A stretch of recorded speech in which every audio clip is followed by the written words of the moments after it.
پدرم اینجا و مادرم اینجا و وطنم ایرانه.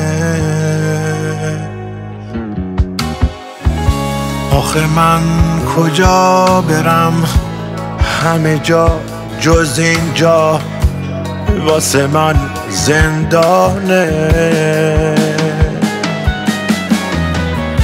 عشق من اینجا و پسرم اینجا و اهل کردستانه.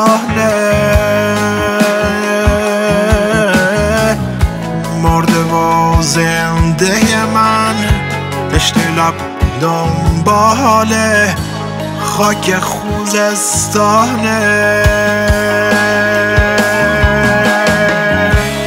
آخه من کجا برم، رمزوناش رنگه ربنای مست شجریان باشه یا معظم زاده اذان افطارش جادوی خلوتی شهر تهران باشه.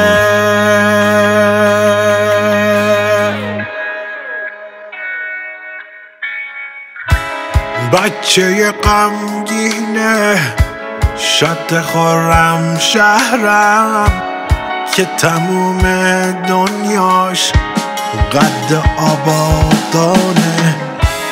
دل تنگم خونه، دل خونم مسته، سرخی خورشید غروب هرمزگانه.